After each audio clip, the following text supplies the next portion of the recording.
Okay, thanks. So I decided I should tell you a bit about monopoles because otherwise some of the later lectures won't make sense, and also they're an important topic, but I'll try to be kind of brief. So as we saw yesterday, monopole solutions require that pi2 of m is non-trivial, and from our general theorem, this requires both gauge fields and scalar fields.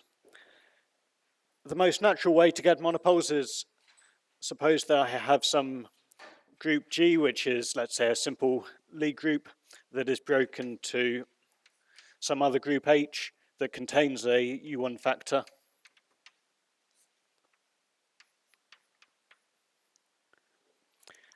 And this is pretty well motivated if we consider some grand unified theory. Usually I would say that a grand unified group should be a simple group, otherwise it's not really unifying everything.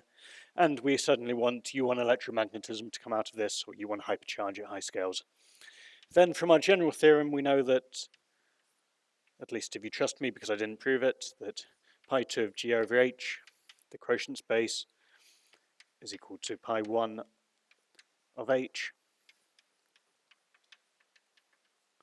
And as we saw, pi1 of H, if this contains the U1 factor, is necessarily going to be non-trivial just because we have the winding around the U1. For example, if we have that the H is simply U1, then of course that pi1 of U1 is Z.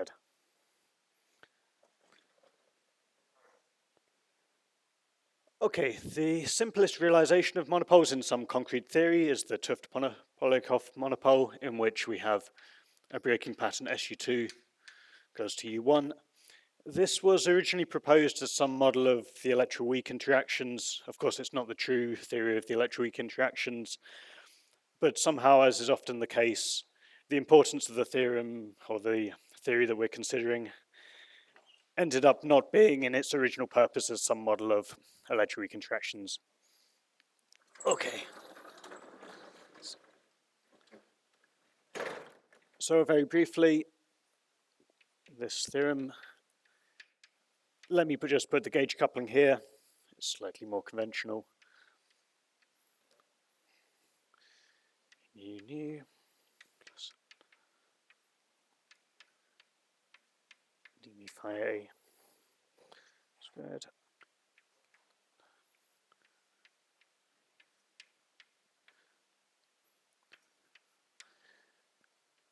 This all looks completely usual, just with the slight change that this scalar field is now in the adjoint of SU2. So we have d mu phi a is a plus abc.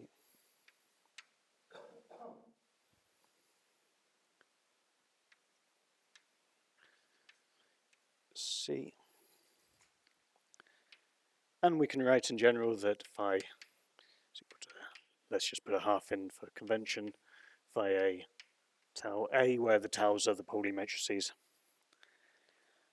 And we can immediately see that this potential for phi is going to force it to get an expectation value in the vacuum. For example, if we align this along the tau 3 direction, we have, say for example, this. And yes, this works with my conventions, I think.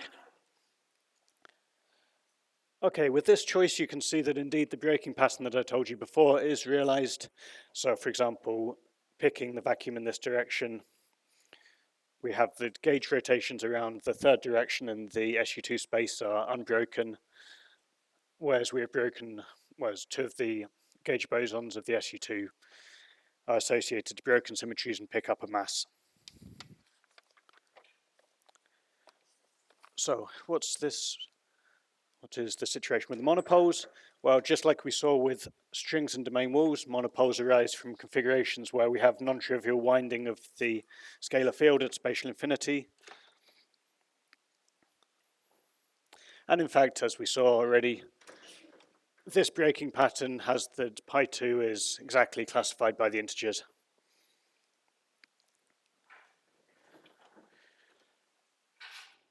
Let us also just check briefly that we can actually get configurations that have finite energy.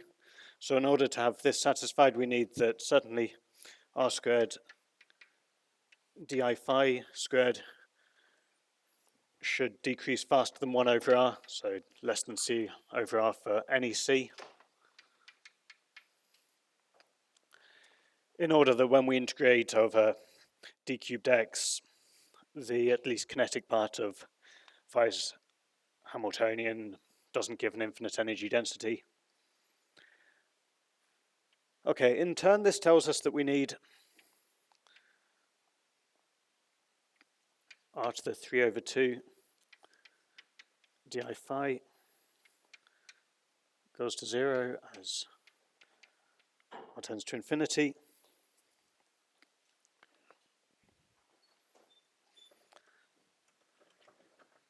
Let me go this board.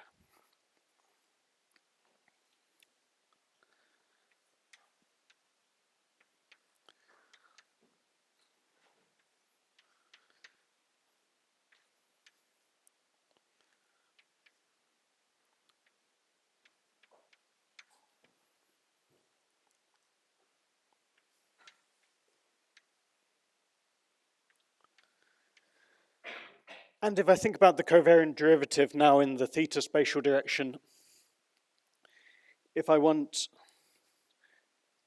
d theta phi to decrease fast enough, well, I need d theta phi to decrease fast enough, but I also, in order to have non-trivial winding at spatial infinity, want d phi by d theta to stay of order 1, which tells me that phi can change by an order 1 amount as I go around the sphere at spatial infinity. Just like in the local or the gauge string case, I use the two to mean exactly the same thing. This is possible without getting infinite energy density exactly because of the presence of the gauge field. So we have that d phi by d theta of order 1 is possible provided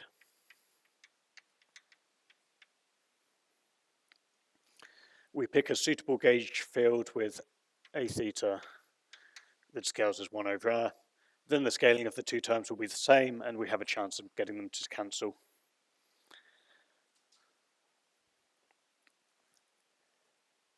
You might worry that once we have such a gauge field, maybe we get too much energy density from the gauge field configuration. But actually, if we have a theta goes as 1 over r, then we have f squared parametrically goes as 1 over r to the 4, and this is okay.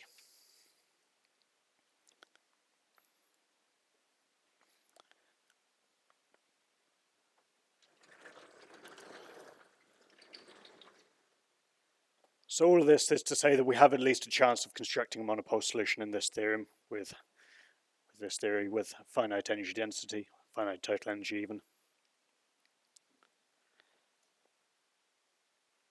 Just like all of the other cases, we can also define a topological current, so it looks a bit more complicated than the other cases, but if we define phi hat to be phi a over mod phi, then j mu is equal to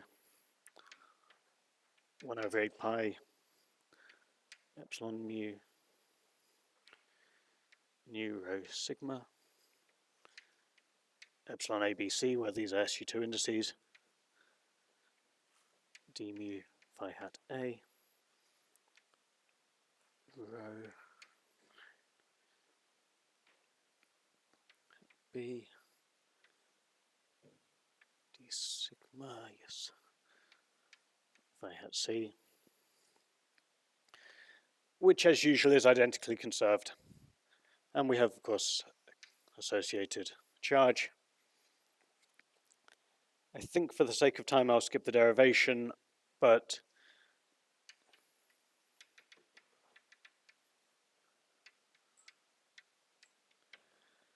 you can show with a bit of work that the conserved charge is, just like in the string case, the winding number of the monopole solution.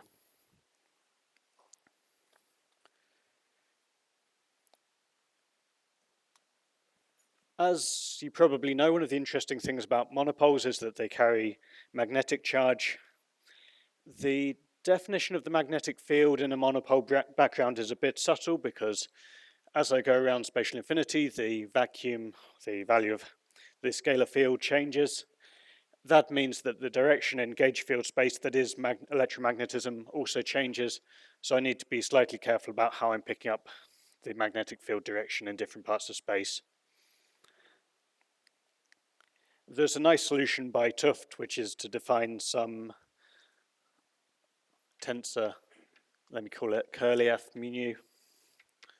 So if I had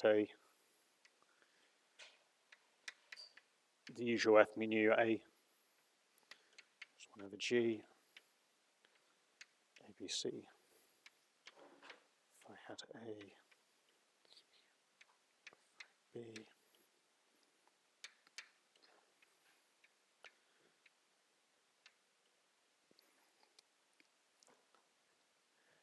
and again, after a bit of work, you can show that in a background of space-independent phi, this reduces down to just the usual electromagnetic field strength tensor.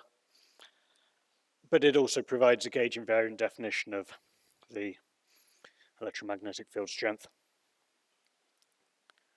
Okay.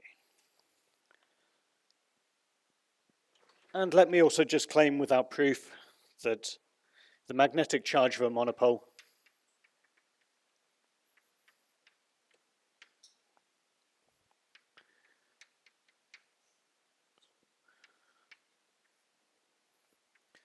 is given by 4 pi q over g, where q is the winding number of the topological charge of the monopole solution.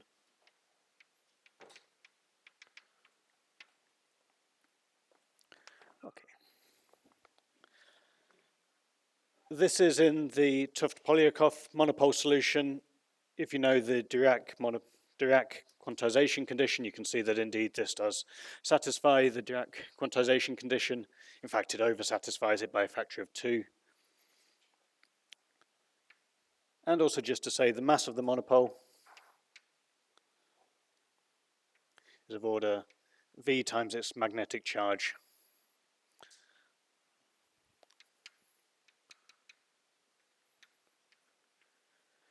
So again, just like all of our other solutions, the mass of the monopole is large compared to the mass of the excitation, the elementary excitations in the theorem, or the theory, when G is small.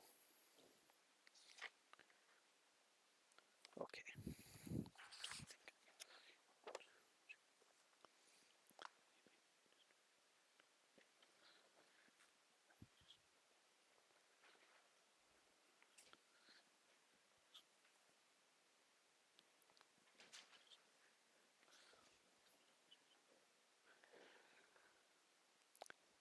So far I've been completely unexplicit about the form of the monopole solution, but let me just say briefly that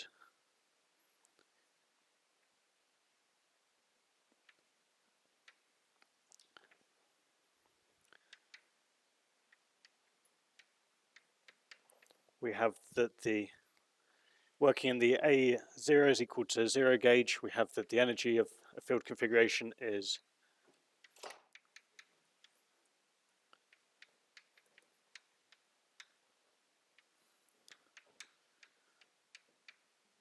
given by this expression.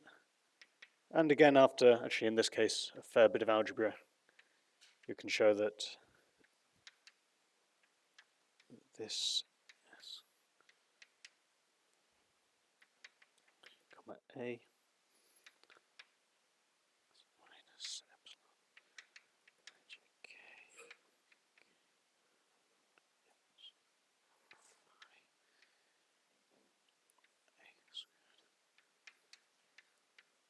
phi. And then just like all of the other examples, we have plus some part that depends just on the topology, so 4 pi VQ over G. This is pretty similar to the expressions we had for domain walls and strings, with the difference that now we've only managed to get part of the stuff that is being integrated inside this squared term, we also have the potential outside. This means that in general, if we have V of phi being non-zero, then actually we can't to find the monopole solution just by setting this part is equal to 0. We have to solve the full system of second order differential equations, which is quite tricky and you have to do it numerically on a computer. One limit in which you can actually explicitly find the monopole solution is the limit where the potential goes to 0, in which case you just have to solve that this stuff is equal to 0, which is doable. Actually, it turns out to have an analytic solution in terms of hyperbolic trig functions. Okay, I think that is basically all I needed to say about monopoles, so let me now move on to the role that these topological defects might actually play in the actual universe.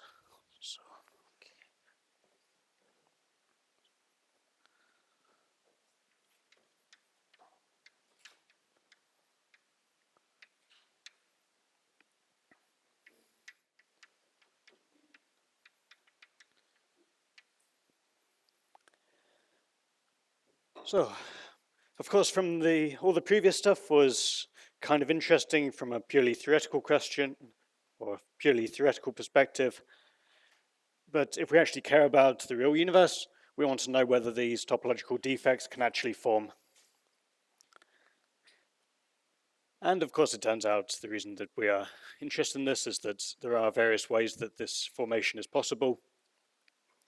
One thing to note at the start is typically all of these different formation mechanisms lead to not just one topological defect, but an entire network of them, so many different defects over each Hubble patch, and these then interact and have some complicated dynamics in a way that needs to be studied.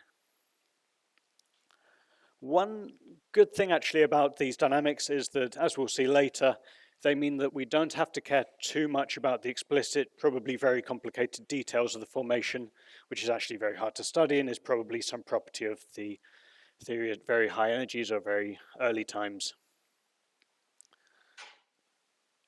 We'll see this in more detail as we go along. But really the main thing for our purposes is to find some way to at least form some, in the case of domain walls, infinitely large domain walls, in the case of strings, infinitely long strings, in the case of monopoles, at least a few monopoles. The other thing about the formation is that we need this formation process to happen after inflation, or at least happen during inflation. Otherwise, the defects will just be inflated away. You probably all know that one of the original motivations of inflation was just to get rid of gut monopoles from some gut phase transition that happened prior to inflation, let's say.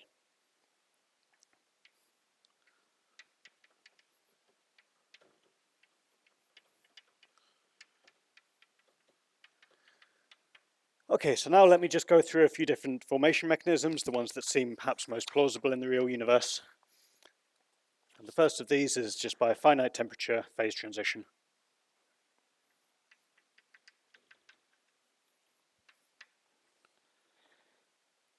Now, on pretty general grounds, we expect that all symmetries are going to be restored in a theory at sufficiently high temperatures.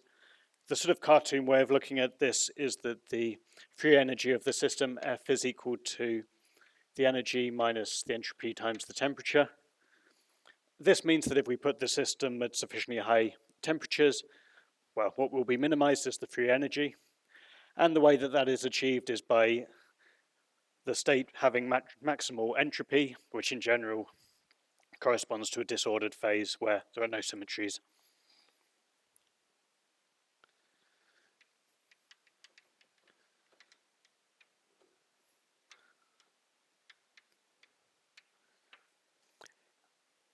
There are more sophisticated ways to make the same argument, but I think that at least morally this is what really happens.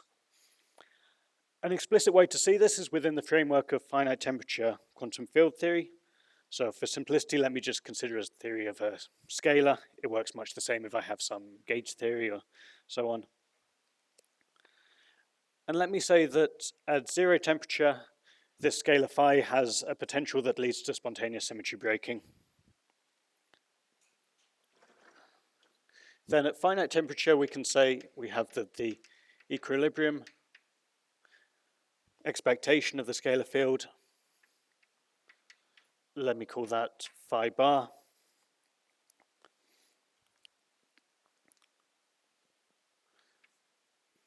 is obtained from the finite temperature effective potential. So let me write this out at t is equal to 0. Let me say that phi bar is not equal to 0. But at finite temperature, what is minimized is the finite temperature effective potential, Vt of phi bar, which is exactly the free energy bar function of temperature divided by the spatial volume. And we'll consider the volume goes to infinity limit as usual.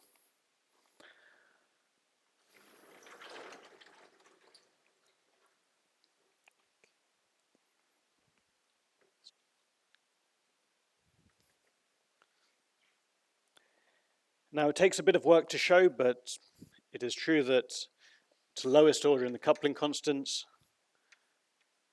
phi t is equal to the 0 temperature potential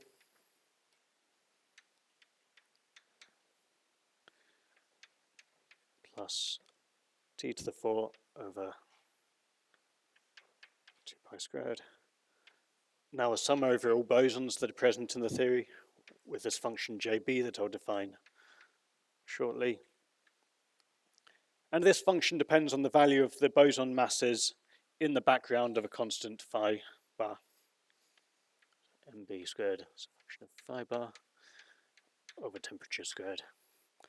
And then something analogous to fermions, for fermions just with some minus signs different. 2 pi squared again. Sum over fermions.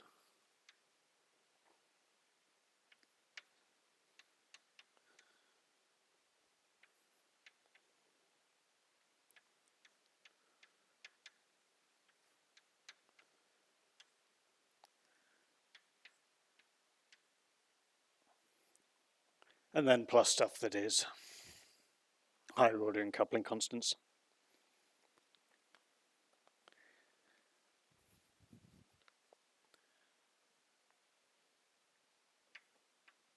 These thermal functions can be written in terms of integrals. So in general, the boson 1 is 0 to infinity. Let me say dz.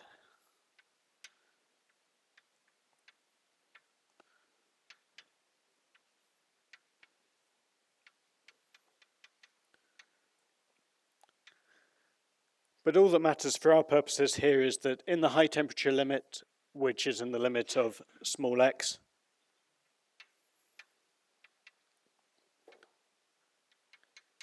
this has an approximation of some constant piece plus some piece that goes like pi squared over squared. Let me write one more term, pi over 6 x cubed plus order x to the 4.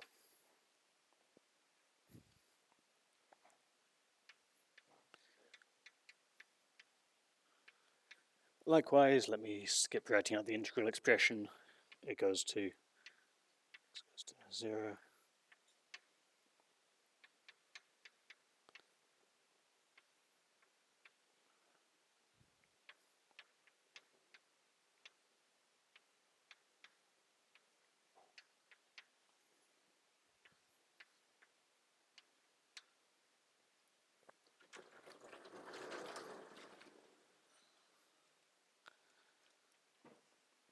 So, what does this mean? Well, if you look at these expressions at sufficiently high temperatures, so sufficiently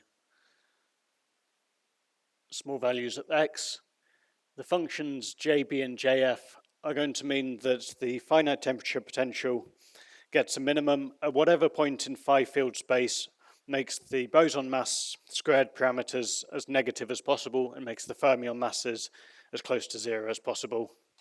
And this is exactly what we expect. We go to the point where the symmetry is restored. If I think of the usual double well potential, then if the zero temperature potential looks like this, then at this point in field space, the boson masses will be large and masses squared will be large and negative. The fermion masses, if they're present, will typically be zero.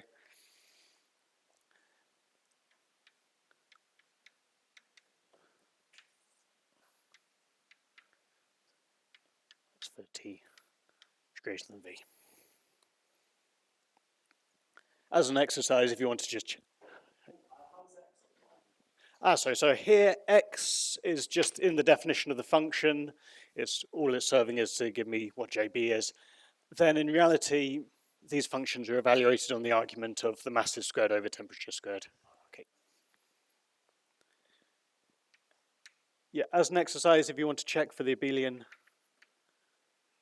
Higgs theory, which is the theory that gave rise to the local strings we looked at yesterday, you can work out that Vt of phi bar is V0 phi, when now phi is a complex scalar. 4 lambda plus 3 e squared over 12 t squared phi squared.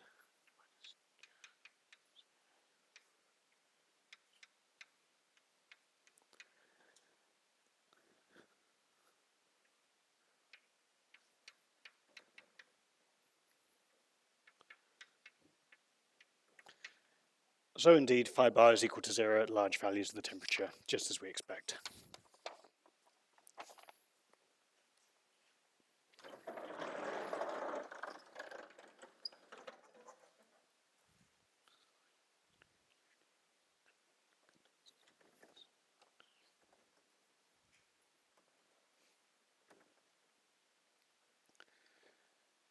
So now let us suppose that after inflation, the universe is reheated to a sufficiently high temperature that whatever symmetry gives rise to our topological defects is restored. Then, of course, as the universe evolves forward, the temperature of the universe will drop, and at some point we'll go through a phase transition or a crossover where the symmetry is spontaneously broken. This might be a first order phase transition in which, if I look at the potential,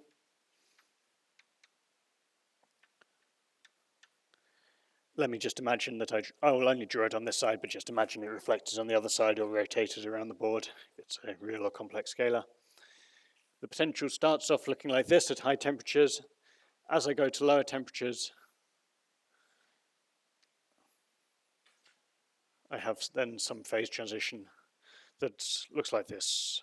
So the potential changes shape, and I go from the symmetry restored point to the symmetry broken point. The way that I've drawn this potential, actually the phase transition will be a first order phase transition. It will proceed by bubble nucleation. So when I'm about in this kind of situation where this minimum is a metastable minimum and this is the true vacuum of the theory, there will be tunneling either by quantum effects or by finite temperature fluctuations that will form bubbles of the new vacuum in the universe. These bubbles will expand, and that's how the phase transition will complete. Now, the crucial point is that if I imagine this reflected on the other side, the value of phi, or the minimum that a particular bubble happens to choose, will be random and uncorrelated between two different bubbles. So suppose I have the real scalar domain wall case. If I have one bubble of the true vacuum over here, I may well have that phi is equal to plus phi, say, whereas in another bubble of the true vacuum, I can have phi is equal to minus phi. And then at this interface, I will exactly form one of these domain wall solutions that we talked about yesterday. Of course, it may well be also that there's regions of space where phi is equal to minus phi over there, and phi is equal to minus phi in this bubble over here, in which case there'll be no domain wall between them. But there will be patches where the vacua are different.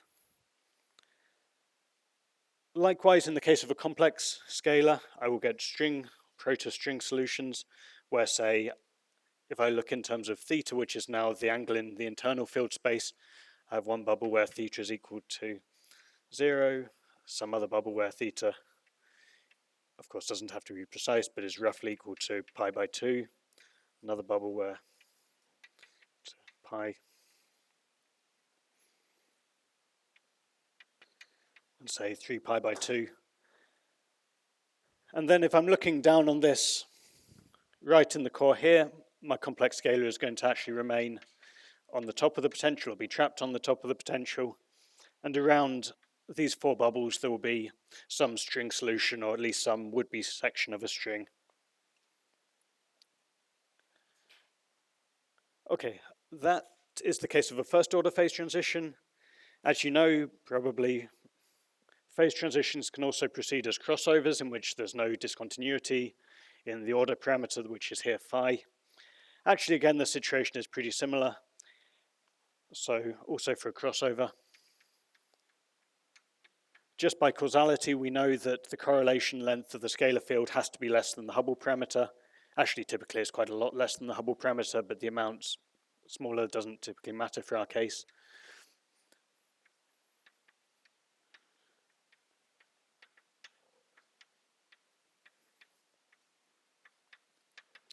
As a result, if I look at the universe just after such a crossover, the value of the scalar field in different Hubble patches will be uncorrelated, and between different Hubble patches where there's, say, different values of the scalar field, there'll be, again, strings or domain wall solutions. For monopoles, there's not too much more to say about the formation at finite temperature.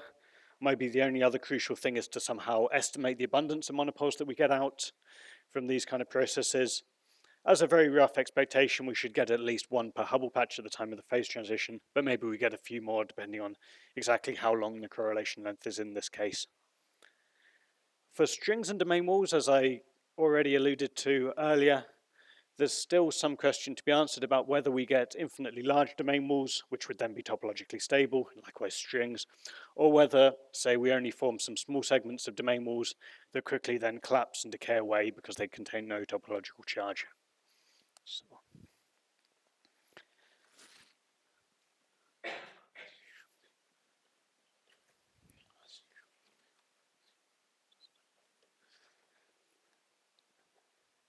And the question of whether we form infinitely large strings and domain walls is known as percolation, or you would say the string and domain wall network is percolated if we do form these infinitely large objects. As usual, domain walls are easier to understand. So, especially, let me think just in 2D. And let me imagine that I can just divide my space up into correlation length patches where now the value of the scalar field in each of these patches is going to be random between, say, plus v and minus v.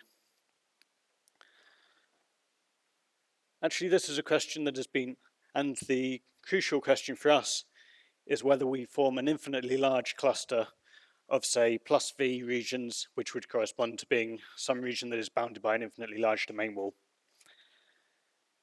This, happily, has been studied by mathematicians in detail, and in fact, it's known that in space dimension d is equal to 2, if I pick the plus and the minus vacua with equal probability, so let me label these probabilities as p plus, p minus. If these are equal to exactly 0.5, then almost always I do form an infinitely large cluster of one vacuum, which corresponds to an infinitely large domain wall.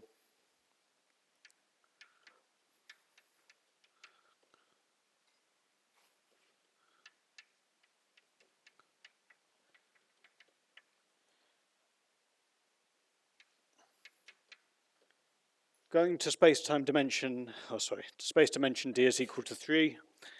Actually, the question is harder. I think there are no really solid, there's no mathematical precise calculation of the values of p plus and p minus that we require for percolation. But what is known convincingly from numerical simulations, and I think also partly by analytic arguments, is that it's easier to percolate in 3 dimensions, 3 space dimensions, than in 2 dimensions. And intuitively, this is kind of obvious. If I imagine that I have now some cube of different correlation regions, and I want to grow some infinitely large region of one vacuum, there's just more directions that I can spread out. I think the latest numerical results show that provided the smallest out of P plus and P minus is greater than roughly 0.4, percolation is possible.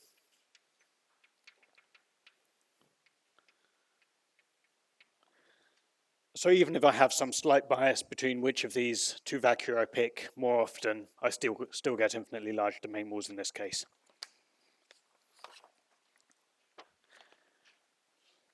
Strings are a bit more complicated, and here there's nothing quite as robust as percolation theory that we can rely on. But still, intuitively, we kind of expect that infinitely large strings will form. One way to imagine this is that if we have some, let's say, proto-segment of string here coming about from some winding, then this basically looks like some segment of string formed just after the phase transition. This segment of string can't just end because there's winding around it that has to go somewhere, so it must join up to another segment of string and so on. And at least in 3 space dimensions, the probability, so in some sense this is like a random walk, and in 3 space dimensions the probability of a random walk crossing itself or returning to its starting point is almost 0. So in that sense we expect that as these small segments join up, they will indeed become infinitely long.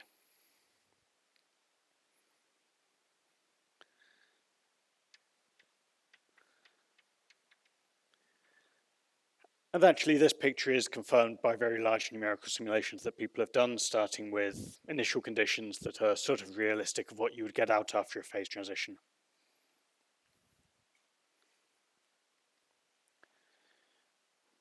All of the observable signals of topological defects depend on the energy scale they're associated to. So a natural question is, what is the largest energy scale that I can actually form topological defects associated to? And this basically depends, at least with this mechanism, depends on the maximum temperature that the universe can have after inflation. So we have bounds from searches for gravity waves in the CMB on the Hubble scale during inflation, be roughly less than 10 to the 13 GeV with a factor of 2 pi there. And then just the requirement that the energy density of the universe decreases as time progresses tells us that the maximum temperature that could possibly have occurred after inflation is very roughly hi squared m Planck squared Tmax is roughly equal to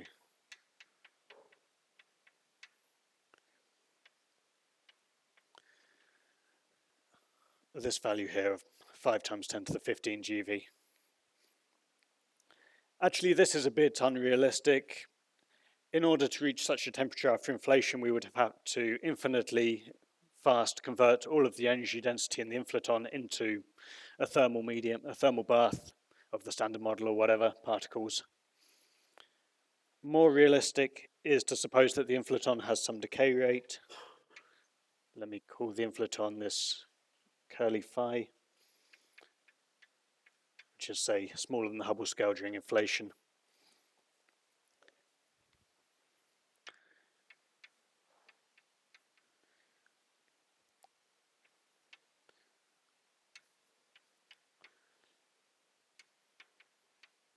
And then if I say demand that this inflaton decay rate is relatively slow compared to the Hubble parameter during inflation, so epsilon is say 0.001, the reheating temperature we get out hi over hi, let me call this max.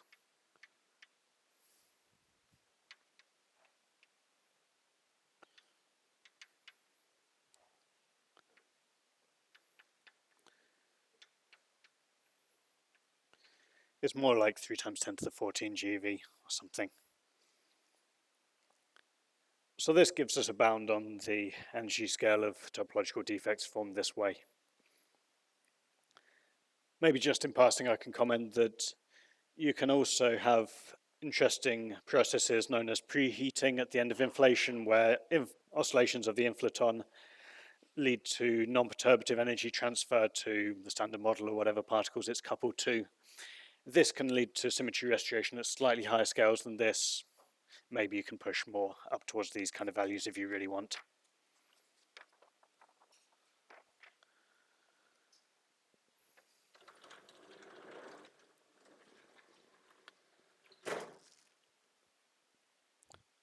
Okay, so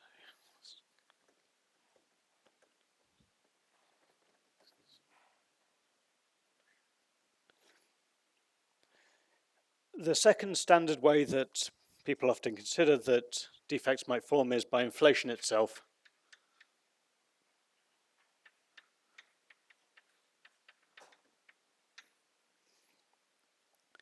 Of course, as we already said, if there are any pre-existing defects before inflation, these will just be diluted during inflation.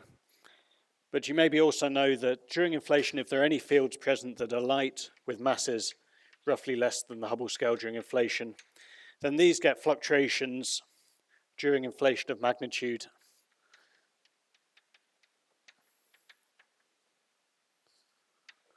of order hi over 2 pi. One way to think about such fluctuations is that they come about just because in de Sitter space I have some finite box size almost, so by the uncertainty principle, any field that is present should get fluctuations. Another way is to think that there's some temperature associated to the de Sitter horizon, the corresponding temperatures of order this, and this will then lead to fluctuations just like thermal fluctuations. So while modes are inside the horizon, the Hubble horizon during inflation, these will be quantum fluctuations, but during inflation, of course, modes leave the horizon, and at this point, these fluctuations get frozen in to become some classical fluctuations in the field. So if I look at some patch of the universe during inflation, and I look at two causally disconnected Hubble patches, then phi 1, the value of the field at this region and in this region, will differ in general due to these fluctuations. Just because the fluctuations in this region will be uncorrelated with the fluctuations in this region because they're disconnected. And in general, the difference between the two field values will be of order hi over 2 pi, then the square root of the number of e-folds for which the two regions of space have been causally disconnected. This means that very roughly, if we have that hi over 2 pi is roughly bigger than the scale of symmetry breaking, these fluctuations will be sufficiently large that the field in different patches of the universe after inflation will be uncorrelated. And then just like in the finite temperature case, because the field is uncorrelated, in general there will be defects formed, and these will percolate.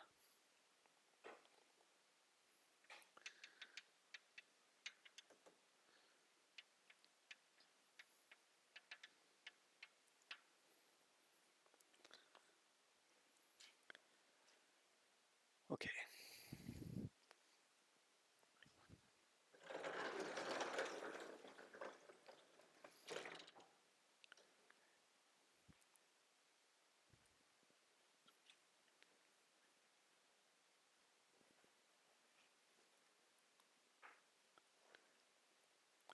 Since this was a bit hand-wavy, let me just mention briefly that there is a more precise way to talk about the inflationary fluctuations, which is the stochastic theory of inflation. The idea here is that I take my field, I coarse grain it over regions of order the Hubble patch size during inflation, because within this the field is just some quantum fluctuating thing. But on sufficiently large scales larger than that, I can just treat the field as some classical field with fluctuations. Then associated to this coarse-grained field, I can write down a probability distribution, P of phi. And once I average this over sufficiently many Hubble volumes, we have that the probability distribution satisfies a differential equation, dp by dt is equal to hi cubed over 8 pi squared. And then in general, let me sum over all the fields that are light so that P carries some as this, and then plus pi squared over 4.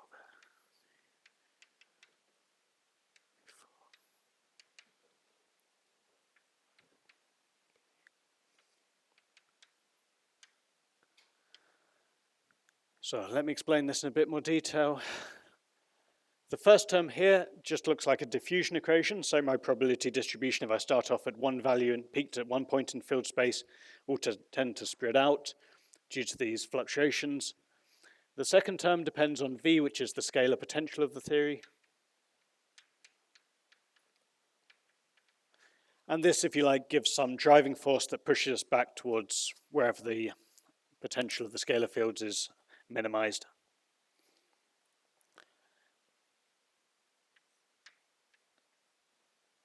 In particular, if you solve this partial differential equation, you find that there is some equilibrium solution as a function of for the probability distribution of the field over inflation, which has the form 8 pi v of phi over a to the 4.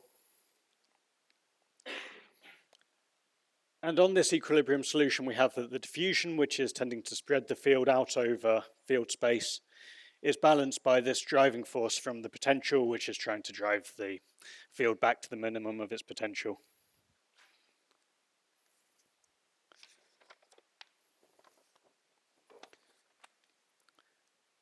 So if we think of the case of, let's say, cosmic string production, where we have a complex scalar field,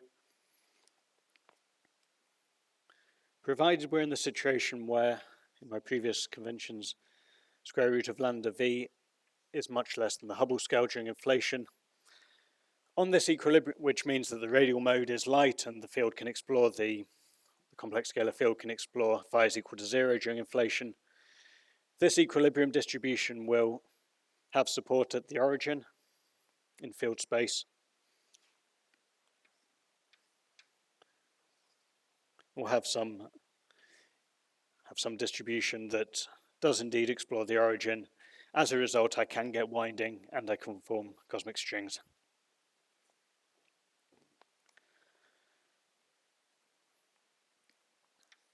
Moreover, with a bit of work just by studying this differential equation, you can show that the equilibrium distribution is approached on a timescale of order 10 over, let's specialize the cosmic string case, square root of lambda e-folds. And this means that over the 60 e-folds of visible inflation, actually I will reach this situation where the field is effectively randomized and strings can form. Okay.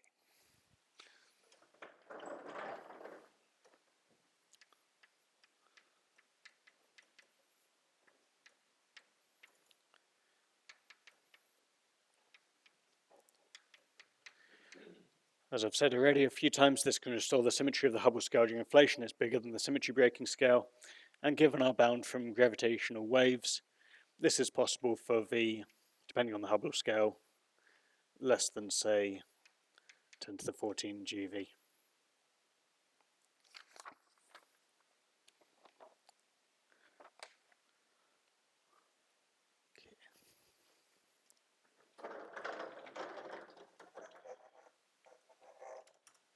Let me just briefly comment that you can restore symmetries associated to higher energy scales if I put in some explicit coupling between the inflaton and, say, the complex scalar that gives rise to strings. So suppose I say I have an interaction in my theory, call it alpha phi squared, then inflaton squared.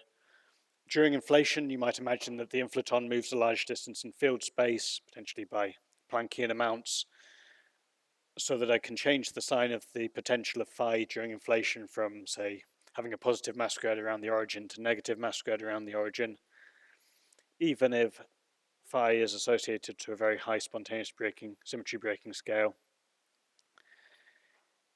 in some ways, this to me always feels a bit suspicious. If I have these kind of couplings with the inflaton, I have some expectation that I may also ruin the approximate shift symmetry of the inflaton. It all feels quite dangerous. But it's a logical possibility. Let me also finally mention that I haven't really talked about fundamental string theory in any of this. As some of you, many of you probably know, one of the real motivations for considering axions in the first place is that they arise naturally in string theory, associated to higher form equivalents of gauge fields wrapping around cycles, say in the internal manifold.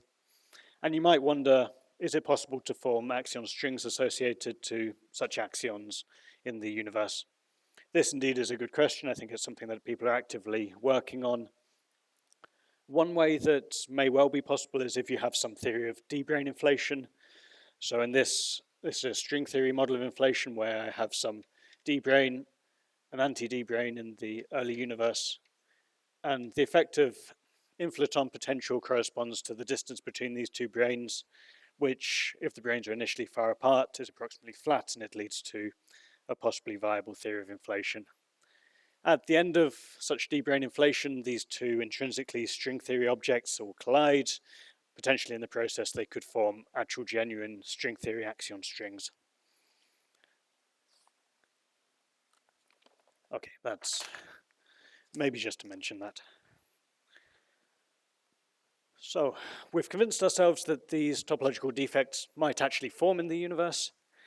The next question is, how do they evolve, and is there any hope of actually observing them?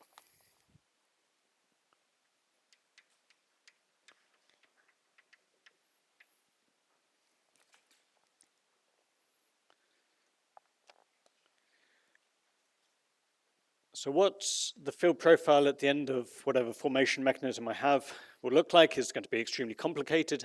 If I consider strings, I'm going to have lots of strings. I might have some string loops in there. And the evolution of these strings is in general extremely complicated. So even working in the classical limit and even maybe working in the Nambu-Goto effective theory, the equations of motion of these strings are completely nonlinear. There's no hope of actually working out analytic solutions, except maybe in extreme cases where you have a huge amount of symmetry, say a perfectly circular string loop or so on.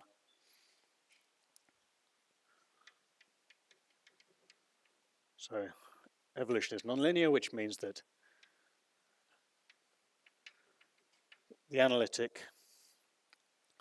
any sort of analytic analysis of the evolution is going to be hard. At least anything first principles. One approach you might want to adopt is to just say, well, I can't do anything analytically, but this is just classical field theory. I can put it on a computer. I can solve the equations of motion numerically. So let me say I take my theory and I put it on some discrete lattice.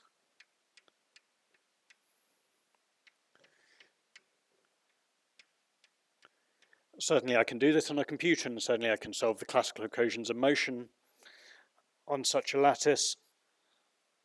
And in principle, this will tell me, well, it will first of all give me that the strings form if I start with suitable initial conditions, and I just solve the equations of motion of the, let's say, complex scalar. And it will also give me the string evolution, because this is just classical field theory. On the other hand, there is a challenge here that is in some ways just as hard as the issue of analytic solutions, and that is that I have in general a huge scale separation problem in my theory. So let's say I care about gravitational wave signals, so I want my scale of spontaneous symmetry breaking to be as high as possible so that the strings have as much energy density as possible. Then I want my scale of symmetry breaking to, say, be 10 to the 13 GeV. But given what gravitational wave detectors can actually search for, typically I'm going to be interested in the evolution of the string network at times when the Hubble parameter is, let's say, for something like LISA, hundreds, maybe even, something like 100 GeV will do. Good, over M Planck. So I want to know how the string network is evolving when the temperature of the universe is about 100 GeV, because then the corresponding gravitational waves will be about in the frequency that we have a hope of detecting. Now this scale of symmetry breaking means that the thickness of the strings will be of order 1 over this, 10 to the 13 GV to the minus 1. And if I'm doing my classical simulation, I certainly need to have at least a few lattice points within the string core. So if I have my string core here, I want to resolve the string, I need to actually see how it's evolving. So I better have the spacing between the lattice points of order this. On the other hand, the typical length of the strings is going to be of order the Hubble parameter, and also this is the distance over which they can interact, this is the scale of their curvatures and so on. So I also need that my lattice contains at least a few Hubble patches, otherwise I won't be simulating a large enough region of the universe or solving for a large enough region of the universe to actually get the dynamics correct. So in this case I have h to the minus 1, which is going to be something like the distance I need to solve.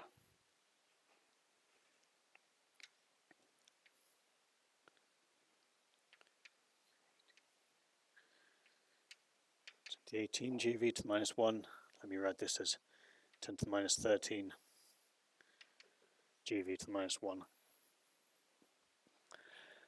Okay, so this is a problem because, as anyone who's ever done anything with numerics knows, if I have a huge scale separation, there's no hope of putting this on a computer. I just can't have enough lattice points. I don't have enough memory on my computer to evolve the system. There's no actually really good solution to this, I don't think. The best that is actually possible is to do simulations at small scale separation.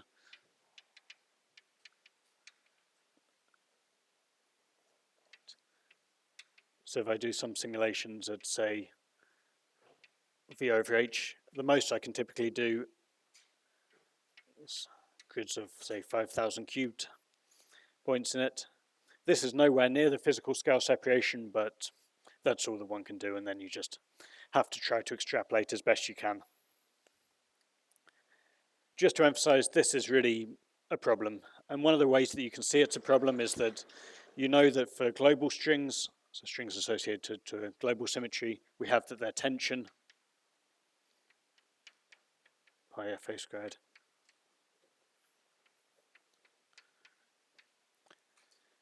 depends on the logarithm of this scale separation. So for the physically interesting values of mr and h, or let me say v and h, this is of order, say, something like 60 pi fa squared, and I just can't get anywhere near this in numerical simulations.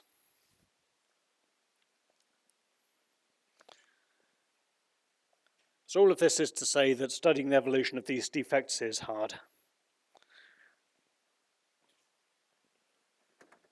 There is one thing that we have in our favor, which is that there's an attractor scaling solution, and I'll say what I mean by this.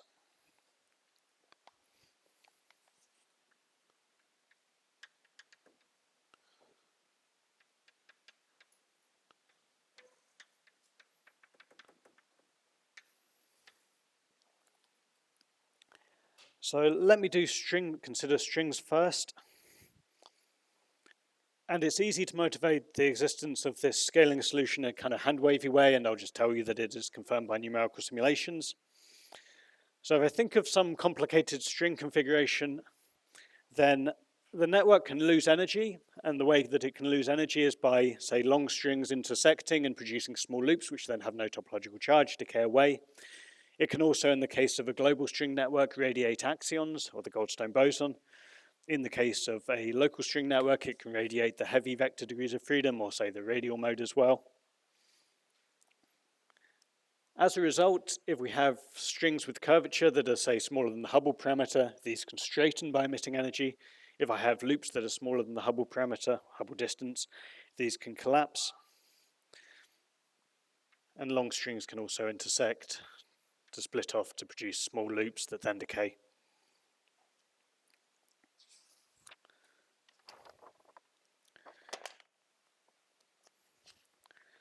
Now, if I imagine preparing some initial string configuration that has a lot of strings per Hubble patch, what's going to happen is the strings are going to interact, recombine, cross each other very efficiently, and string length is going to be lost very well.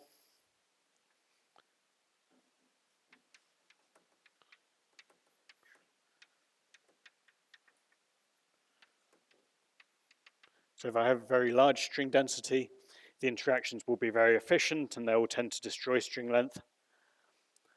Conversely, if I have very few strings, these are going to interact very rarely. Not much will happen. The strings will just sit there being topologically stable.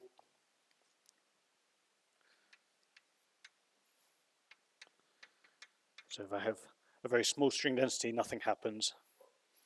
This means that regardless of how many strings I start off with, as long as I've got at least a few long strings, I'm always going to be driven to some, if you like, self-organized criticality or attractor point where I have some balance between the strings being destroyed and also between the strings re-entering each other's horizon. So during this time, also the size of a Hubble patch is growing so that strings on larger and larger scales can interact and, say, intersect with each other. And actually, at least in the limit where the string core size is extremely small, there is really only one scale in my problem, that is the size of a Hubble patch. So it's reasonable to expect, and indeed turns out to be the case, that given I only have one scale, I would think that on this attractor solution I will have roughly one Hubble length of string per Hubble patch, and that this will be maintained as the universe evolves. So let me define some parameter xi to be the total length of string that I have in my theory, measured in units of the Hubble length,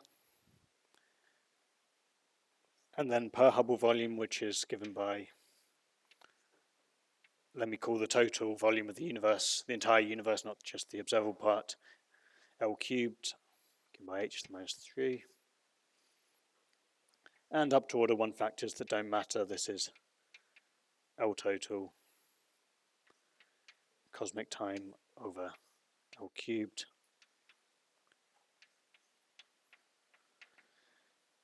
And it turns out that this is roughly constant.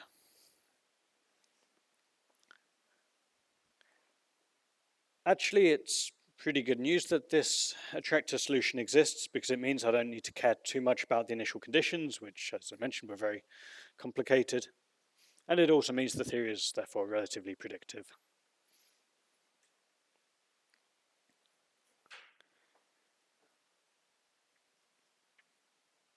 You might also ask, or it's an important, interesting thing to ask, is how much energy density does such a string network contain relative to the total energy density of the universe? So rho string, as a function of time, is just given by the string tension times the total string length.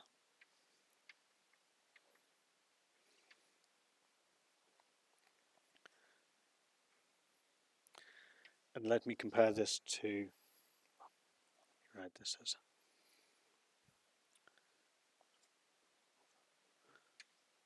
cubed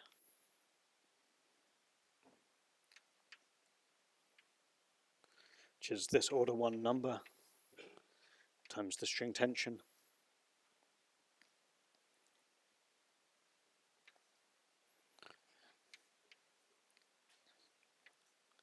times the Hubble parameter squared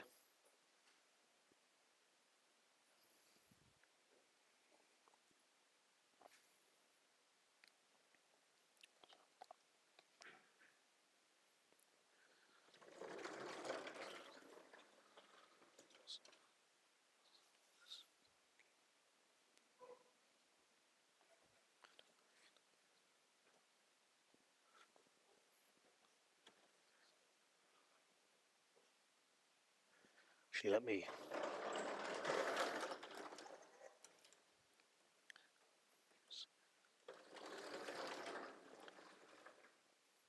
maybe to say this in a slightly more convincing way, let me say that the energy density in strings is going to be mu times 1 Hubble length of string per Hubble patch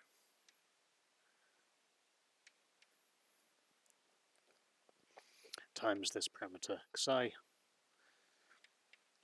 So that's exactly psi times mu times h squared, which is equal to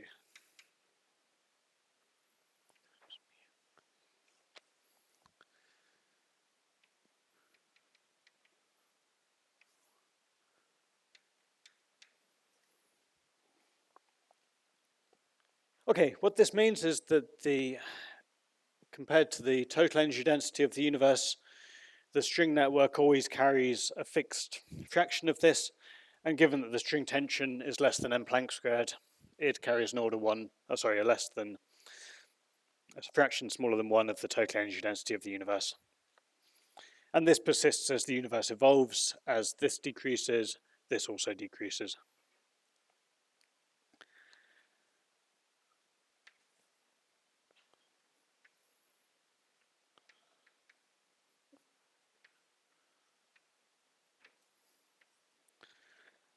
So a similar argument goes through for domain walls. Again, there's some scaling solution that's an attractor.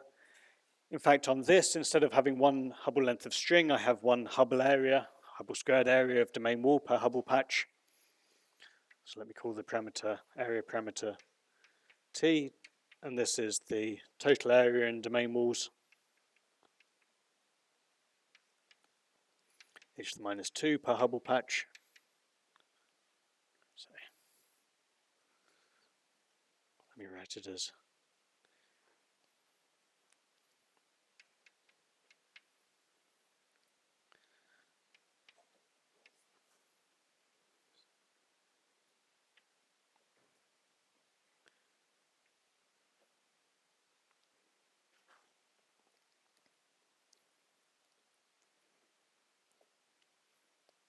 yes.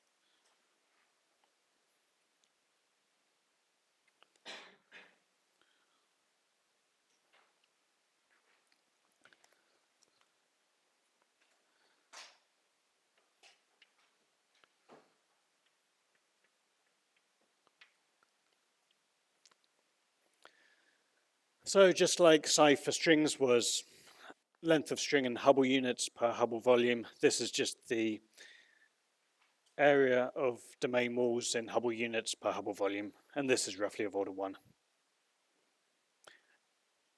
A crucial difference compared to strings is now if we look at the energy density in domain walls, this is going to be this order 1 parameter, which might depend a bit on time, times domain wall tension times area, Hubble area, h to the minus 3.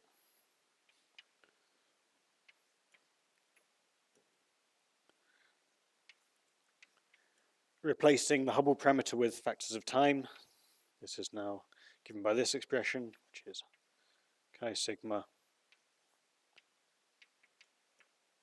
total.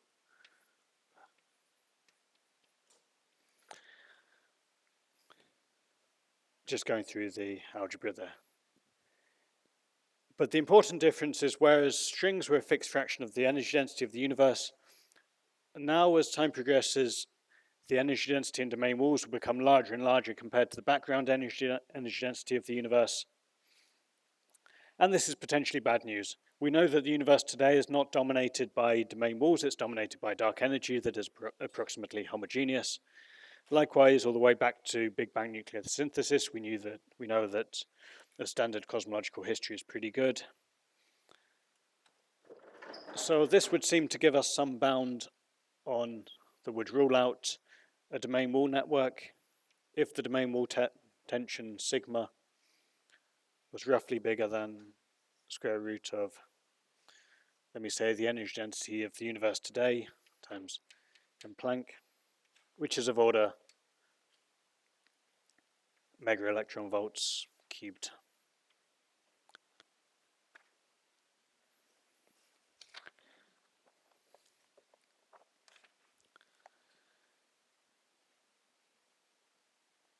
So, in general, permanently stable domain wall networks are bad news unless they're associated to extremely small symmetry breaking scales. And you might at this point wonder why anyone studies domain wall networks, why there's been 100 papers written on gravitational waves from domain walls. And the answer is that you might, at least in theory, you can try to make the domain wall networks unstable so that they survive for some time and then eventually decay. Okay.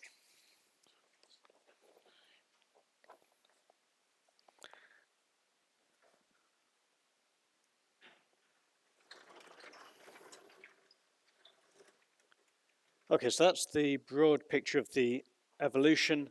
One thing I've skipped over that is actually quite an important issue, and I think has been studied a bit, but probably deserves more research, is that these strings and domain walls are going to move through some thermal bath in the early universe, and especially at relatively early times, soon after their formation, they'll be subject to some friction from standard model particles or whatever, scattering off of them. One can estimate this friction in some simple idealized situations. There's a calculation in the notes, but there are, I think, possibly many interesting effects there to be analyzed.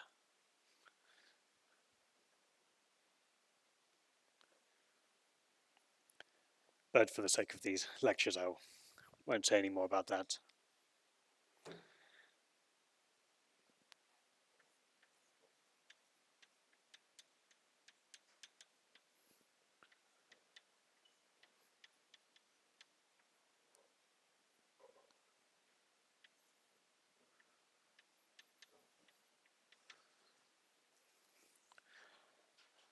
Let me instead now ask the question of whether these topologically stable defects can actually be destroyed at some stage. As we've seen, this is going to be essential for domain walls if they're going to be of any relevance for cosmology, at least unless the temperature breaking is extremely small. And actually, for realistic theories involving axion strings, we're going to want to destroy the string network as well at some stage. Otherwise, we'll just produce too many dark matter axions.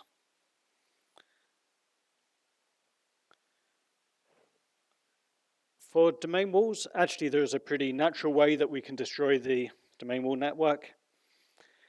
So on very general grounds, we expect that all global symmetries in the universe are explicitly broken to some degree. There are arguments for this from quantum gravity. So let me suppose that now I have some small energy gap between the two minima of my theory that gives rise to my domain walls. Let me call this energy, any difference in the potential energies of the two minima V epsilon. I'm going to suppose that this is very small compared to the symmetry breaking scale, and in this case the domain walls are somewhat close to stable. You could imagine this could arise from some term in the Lagrangian that looks like V epsilon phi over V, such that this minimum is slightly moved up compared to this minimum.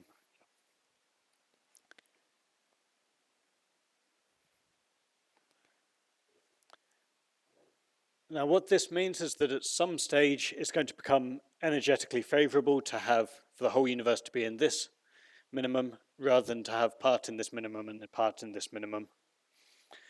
And indeed, actually, this can be sufficient to destroy the domain wall network.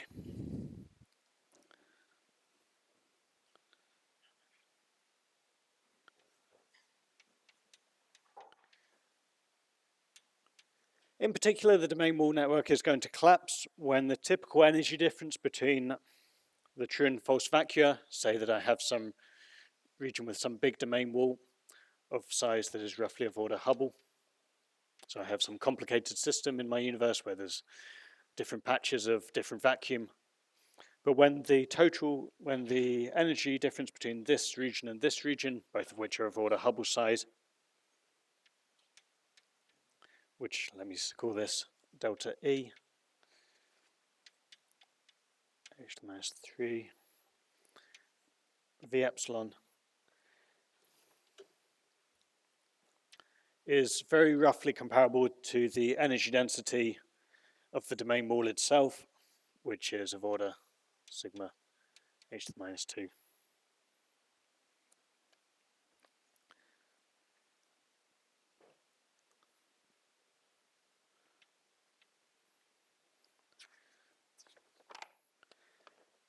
You can make almost the same argument by considering the curvature of the domain walls when the energy difference between the two sides is sufficiently large. There's a pressure for the domain wall, these domain walls of, say, imagine this is the minus V vacuum, to collapse down, and then they decay away.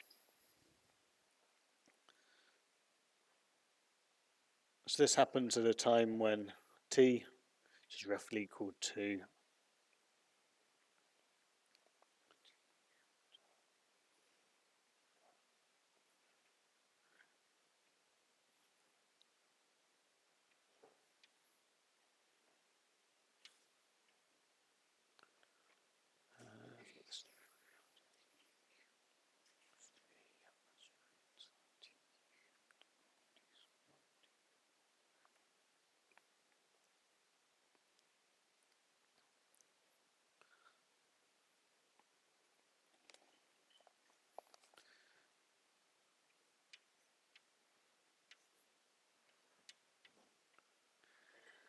so the domain wall network will collapse when this condition is satisfied, let me say.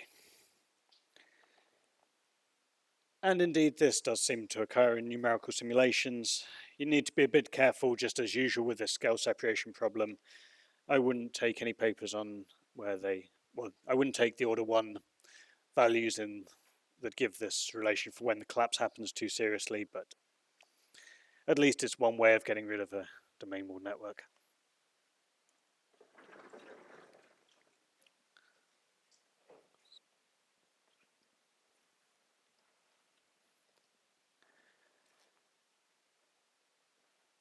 There's a complication, and I think this is worth mentioning because it's relevant for QCD axion theories, which are perhaps the most plausible or most motivated realization of topological defects in the early universe.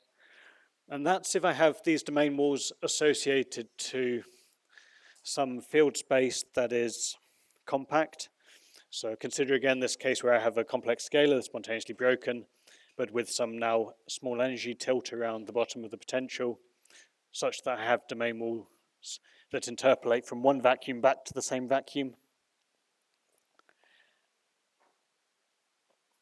I could also in general consider other vacua here. But in this case, even if I put some tilt into this circular potential such that the energy density of these two vacua is increased relative to this vacuum, I'm still going to get domain walls that wrap all the way around the field space.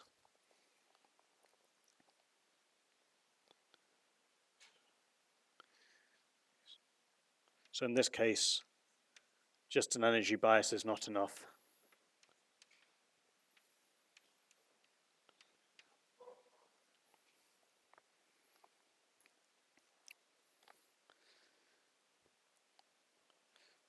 So at this stage, you might think, well, if you know what a post-inflationary axion is, a theory of a QCD axion where I get these strings and domain walls, maybe all of this entire class of theories is completely ruled out because I'll get these domain walls that survive forever, they'll persist, and then we'll be just in conflict with observations. As always, there is some get-out possibility, and that's that in these theories, as well as having domain walls, I can also have cosmic strings. So now I embed this in some complex scalar field. It's not just the circle of minima, but I also have the strings associated to the symmetry restoration point of the center.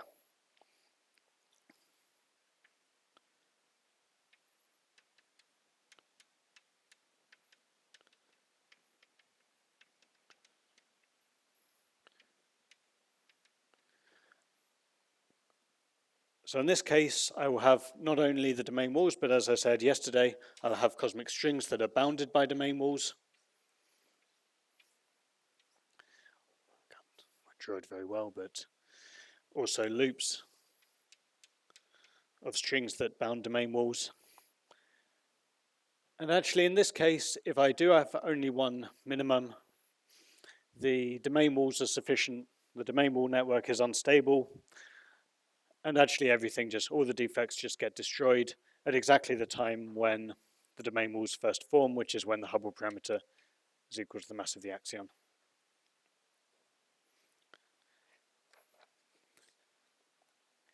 If you're interested in this particular scenario, grab me afterwards and I'm happy to discuss it in detail, but effectively that's the picture.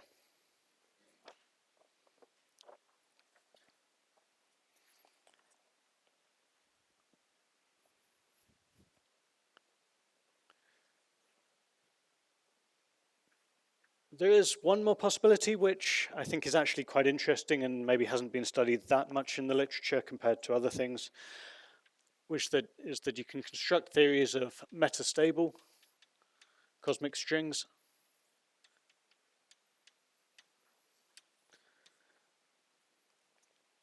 The simplest example of this is actually QCD flux tubes. So if I imagine in some collider I produce a quark-antiquark pair, and that the quark goes that direction, the antiquark goes in that direction, then you know what is going to happen from your QCD classes.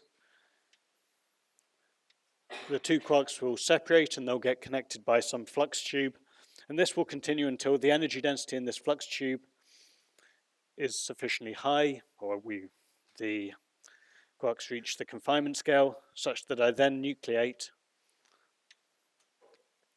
Q bar, Q bar, and the flux tube breaks. In real QCD, we know that the masses of the light quarks are well below the confinement scale, so this happens extremely fast and these flux tubes just break almost immediately. But we can also imagine theories either coming from hidden sector strongly coupled gauge theories or from weakly coupled scalar field theories that get similar kind of string objects that are very long-lived or possibly even cosmologically long-lived. To give an example of this, suppose that I have some symmetry breaking pattern in my theory. G goes to H, goes to K, such that this symmetry breaking happens at a scale that is well above this symmetry breaking scale. And let me just assert, this can certainly be realized in specific models, that pi1 of G over K, so the overall breaking pattern is just trivial. But pi1 of H over K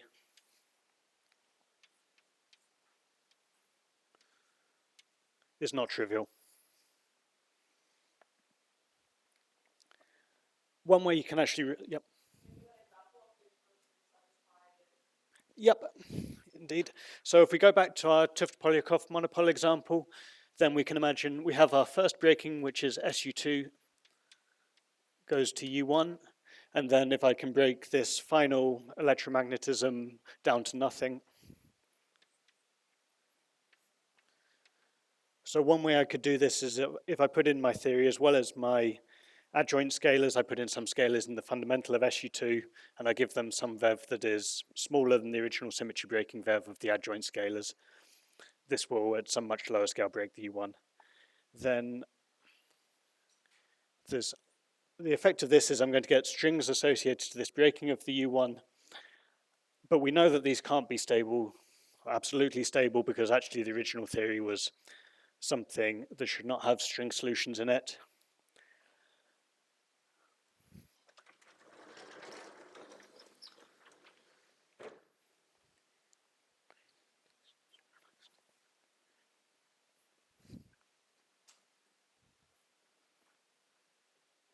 The way that this is actually realized in the theory is that the monopoles, the Tuft monopoles of the original theory, carry exactly the magnetic charge that these strings associated to this breaking carry.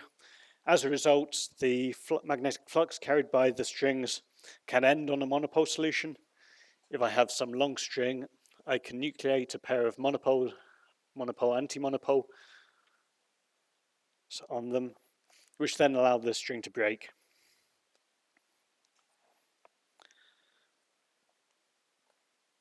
We'll see in one of the later lectures actually how to estimate this rate of breaking, but parametrically it's going to be suppressed by something like mass of the monopole over the string tension. So let me say that this is breaking at some scale V squared. So it can be exponentially rare. And then quite an interesting question is, suppose I make this hierarchy something like a factor of 10, so that the breaking is suppressed by a factor of e to the minus 100. I could imagine that these strings would stretch over the entire observable universe, but very occasionally would snap, and then you could get interesting, say, signals in gravitational waves.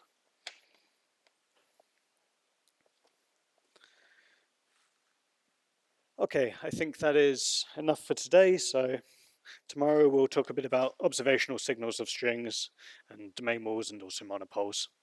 Okay, thanks.